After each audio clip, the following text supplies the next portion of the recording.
There is something in the human heart that does not like to wait. We live in a world where everything moves fast, where we can press a button and have it delivered, where we can swipe a screen and make a connection, where we can push a key and the answer comes immediately. But life is not always instant. Purpose is not always microwaved.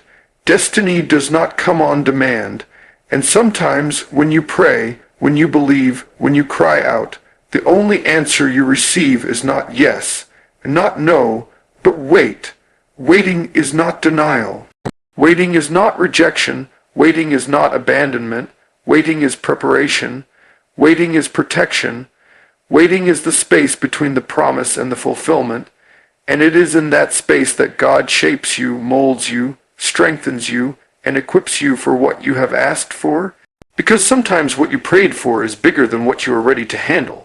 Sometimes the blessing you desire requires a backbone you haven't developed yet, a wisdom you haven't walked in yet, a maturity you haven't embraced yet. You see, waiting is not about inactivity. It is not about folding your arms and sitting idly by. Waiting is about working while you wait. It's about sharpening your tools, refining your character, deepening your roots. Because if the roots are shallow, the tree will topple when the wind blows. But if the roots go down deep during the waiting season, then when the storm comes, you will not be moved. Think about it. Before the rain fell, Noah built. Before the Red Sea parted, Moses lifted up his rod. Before the walls of Jericho came down, the people marched. They had to move in obedience while they waited. That's what waiting is. It's obedience in motion. It's trusting when it doesn't make sense. It's believing when the evidence says otherwise. It's holding on when everything in you wants to let go. And let me tell you, waiting will test you. It will test your patience. It will test your faith. It will test your attitude. Because the real test is not whether you can shout when the door opens. It's whether you can worship when the door is still closed. Can you praise while you're in the hallway? Can you rejoice while you're still in the desert? Can you lift your hands while you're still in the fire? That's the kind of waiting that births power. Waiting has a way of stripping away your need for control. It forces you to trust in something greater than your plan, your timeline, your agenda. It's in the waiting that you discover who you really are. It's in the waiting that you learn to silence the noise of doubt and lean into the whisper of faith. It's in the waiting that your roots grow deep enough to sustain the weight of glory that is coming. So don't despise the wait. Don't curse the delay. Don't assume the silence means absence. The silence is not absence. It is strategy. The delay is not denial. It is design. The wait is not wasted. It is working for you in ways you cannot see. And when the moment comes, when the time is right, when the season shifts, you will realize that the waiting room was the birthing room. When God says wait, it is one of the hardest seasons to endure, because everything in us wants movement, wants progress, wants change. Our flesh wants immediacy, our heart wants fulfillment, and our mind wants resolution. We struggle when the answer is delayed, because in delay our doubts begin to speak louder than our faith. We begin to ask ourselves, did I really hear right? Did I really believe right? Did I miss the moment? Did I miss the sign? But waiting is not punishment, it is process. Waiting is not God's silence to your prayer, it is His strategy for your future. He has a way of holding you still because He knows that stillness builds strength. And strength is the very thing you will need when the promise arrives. When God says wait, He is not just keeping something from you, He is keeping something for you. He sees the traps you cannot see. He knows the weight of the blessing you cannot yet carry. And He understands the timing that your eyes cannot discern. A blessing out of season can feel like a curse. Success that comes too soon can crush a soul that has not been shaped by pressure. Doors that open prematurely can usher you into places your character is too underdeveloped to sustain. So He holds you back, not because He doesn't want you to have it, but because He wants you to keep it once you do. He is building roots beneath the surface, unseen, unnoticed, uncelebrated, because when the storm comes, it is the unseen depth that determines survival. Waiting reveals whether your trust is in His hand or in His heart. If your trust is only in His hand, you will grow frustrated when His hand does not immediately release what you requested. But if your trust is in His heart, then even when His hand holds back, you can still rest in the knowledge that His heart is for you, His plan is for you, His will is shaping you. Waiting shifts your focus from the gift to the giver, from the door to the doorkeeper, from the promise to the one who made the promise. And when that shift happens, you begin to find peace in places you used to only feel pressure. You begin to find contentment in seasons you used to despise. You begin to worship not just for what is coming, but for what is sustaining you while it has not yet arrived. The waiting season is often lonely, because others will move on while you are still standing still. You will watch people step into things you've prayed for. Watch doors swing open for others while yours remain closed. Watch breakthroughs happen around you but not for you. That can stir envy, bitterness, and frustration if your perspective is wrong. But if you lean into the wait with the right spirit, you realize that their blessing has nothing to do with your process. Their timing is not your timing. Their journey is not your journey. You were not created to live by their calendar. You were not designed to measure your destiny by their progress. Your assignment has its own rhythm, its own sequence, its own timing.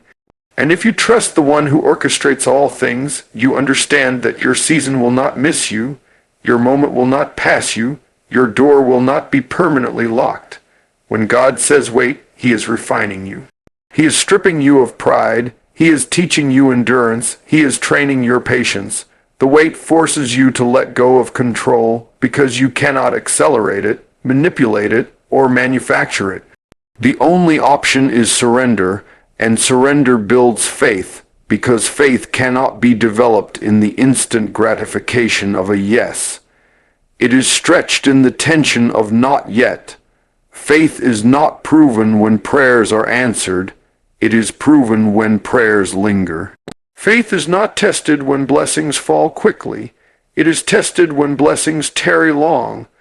That is where you learn to walk by faith and not by sight, to trust in the unseen hand that is guiding your unseen future. When God says wait, He is not ignoring the cry of your heart. He is enlarging the capacity of your heart. Waiting stretches you in ways you would never choose for yourself. It stretches your patience. It stretches your endurance. It stretches your willingness to stay faithful when everything in you wants to give up. Waiting places you in the tension between what He said and what you see, and in that tension, you are forced to decide whether you will cling to His word or collapse under the weight of your frustration. That stretch is not comfortable, but it is necessary.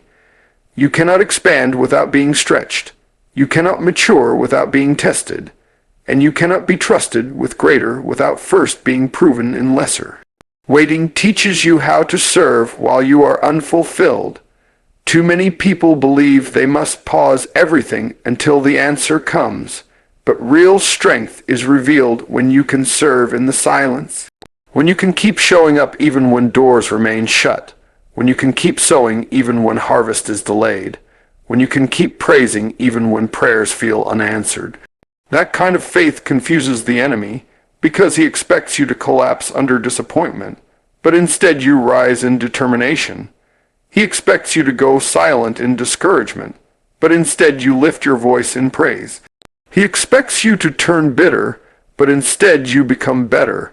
The waiting season trains you not to let external circumstances control your internal posture. When God says wait, He is not just working on the situation, He is working on you. Sometimes we pray for things that we are not prepared to receive. We want the throne without the wilderness, the crown without the cross, the elevation without the endurance. But the wilderness is not wasted, it is working. It is in the wilderness that you learn obedience. It is in the wilderness that you confront your weaknesses. It is in the wilderness that you learn to depend not on bread alone, but on every word that proceeds from His mouth. The wilderness is a waiting room that strengthens your spirit for the weight of the promise. Waiting exposes the idols of the heart. It reveals whether we worship the outcome or the one who holds the outcome. Because if your joy only comes when you get what you asked for, then your joy is circumstantial. But if your joy remains even in the delay, then your joy is rooted in something deeper. Waiting forces you to examine what you truly believe about God. Do you believe He is only good when He gives quickly? Do you believe He is only faithful when He answers immediately? Or do you believe He is sovereign even when He is silent, trustworthy even when He tarries, and purposeful even when His plan interrupts yours? Waiting demands honesty about your faith because it strips away superficial belief and presses you into a deeper trust. The waiting season also trains your discernment. You learn how to distinguish between what is temporary and what is eternal, between what is urgent and what is important, between what is emotional and what is spiritual. Because when you wait long enough, you realize that not everything you wanted was what you needed. Some of the things you begged for were beneath the level of what He intended for you. Some of the doors you wanted opened were leading to places that would have sabotaged your destiny. And had He given you what you asked for when you asked for it, you would have settled for less than what He planned. Waiting filters your desires until only the right ones remain. When God says wait, He is also aligning people, opportunities, and circumstances in ways you cannot see. Behind the curtain of your delay, pieces are moving into place. Conversations you do not know about are being had. Hearts you cannot reach are being softened. Doors you cannot open are being prepared. Delay is not inactivity, delay is orchestration. And while you are waiting in faith, God is weaving details in the background that will bring His plan into perfect manifestation at the right time. What looks like pause to you is preparation to Him.